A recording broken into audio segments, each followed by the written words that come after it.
the latest adventures from Ecuador, flying and traveling during a pandemic.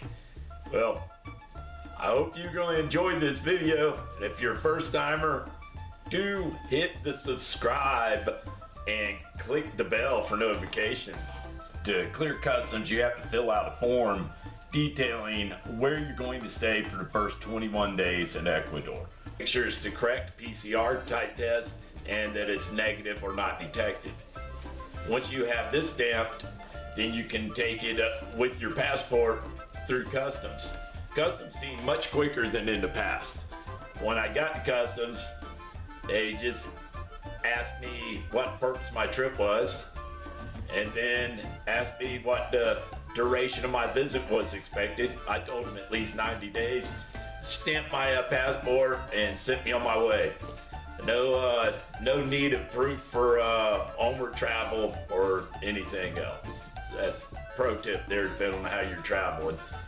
After clearing customs and getting to the outside of the Quito airport in Ecuador, I went to the Claro booth and bought a SIM chip for my phone so I could text my taxi driver and other needful important things. I went straight to Otavalo to avoid Quito, big city, during this pandemic.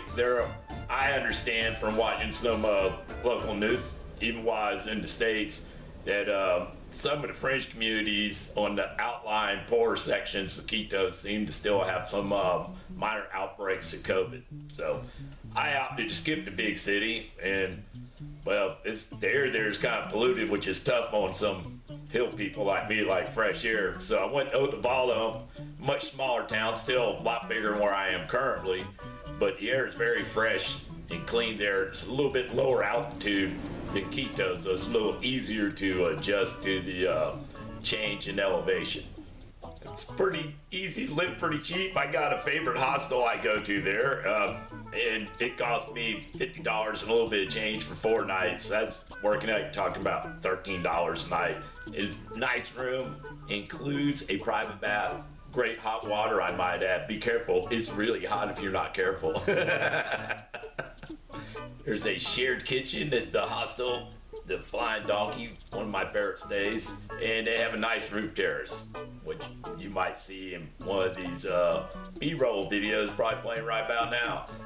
Eating in Otavalo is pretty economical, as is in most of Ecuador. If you eat what the people eat and go to one of the restaurants, you can typically get your breakfast, desayuno, or lunch, almuerzo.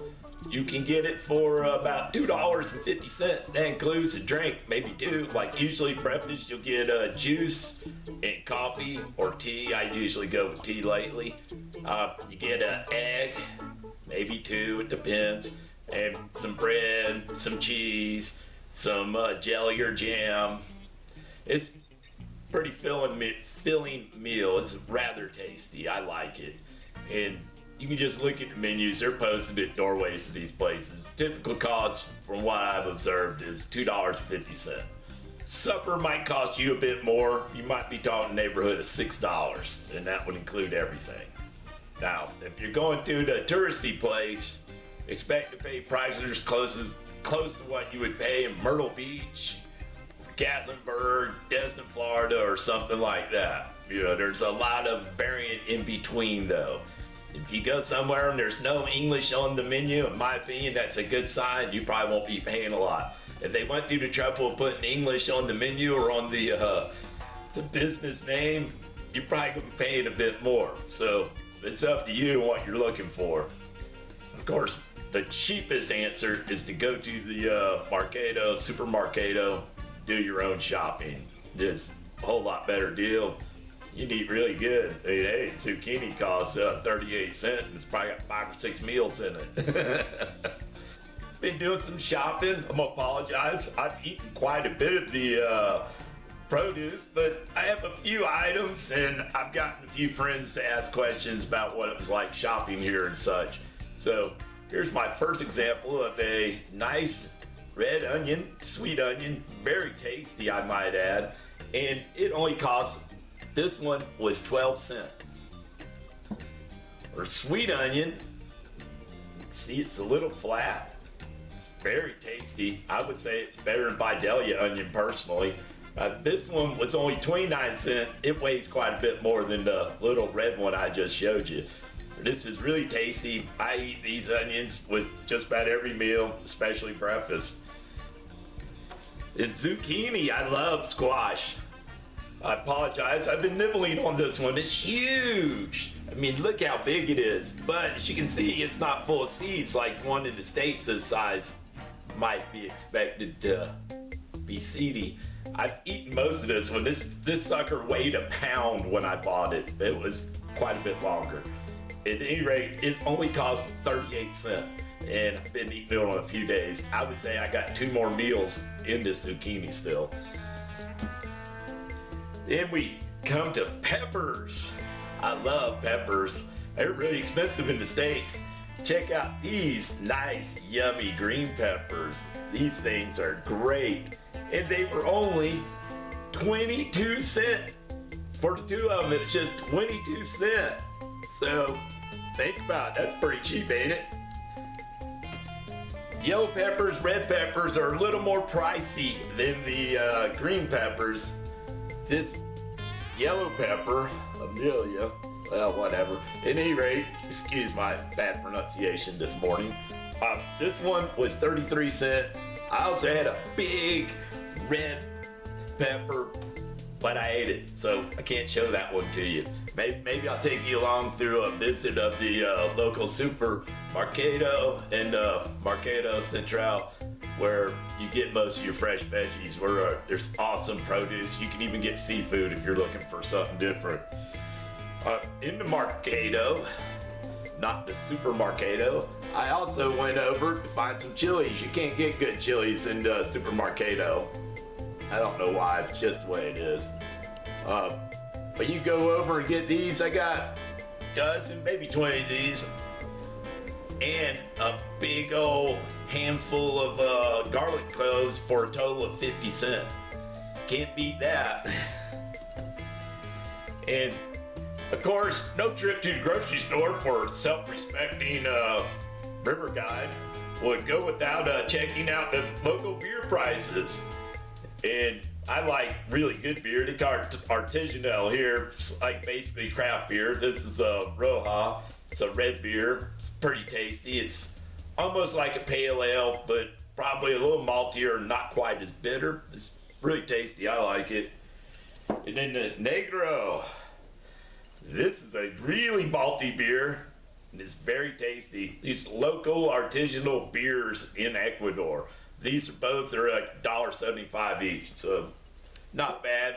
It's probably in the range of Asheville beer prices. And beer, I would say, is in the same quality range.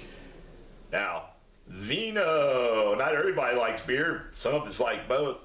This Chilean wine, it's only $5.50 a bottle. There's quite a bit of choices, different kinds. I picked a couple of my favorites out. I got another brand that also is $5.50 that I've drank in the past and really liked. Pretty economical, pretty strong too. It takes a long time to go through one of those bottles with a little bit of dinner. So the garbage trucks play ice cream music so you know when they're coming. This also helps you avoid leaving the garbage out too long so that the dogs can get into it and spread it. Banos, I typically rent an apartment. It's much more economical than staying at hotels, hostels. In the long run, you have a place to yourself, your own kitchen, your own bathroom. It's pretty nice. I like it. Great by river guide standards for sure. So I hope you enjoyed the drone footage. There was a bit of an incident and the drone took a rather hefty fall, so the odds of more drone footage on this trip are somewhat remote. I haven't given up on recovery, but it looks looking pretty bleak. It took a pretty long fall, so I don't expect it to be usable, to be honest. So with that in mind, I'm going to try to recoup my losses and replace the drone. It's going to be a little expensive. If you enjoy this channel, you might consider donating. I'll throw some info up on the captions when I'm done with this, and I will definitely put it down in the description below. So it'll be if you want to donate toward the cause of replacing the drone. I also have to buy a 4K camcorder soon too. Technology is moving forward, so any assistance would be greatly appreciated. Welcome to watch videos regardless. I hope you enjoyed this video. If you did, please subscribe and share it with your friends. Help the channel grow some. If you got questions about traveling in pandemic or how to travel on the cheap in Latin America, send them my way. I'll be happy to cover them in future videos. Next one's probably going to be a trip to the grocery store and the market.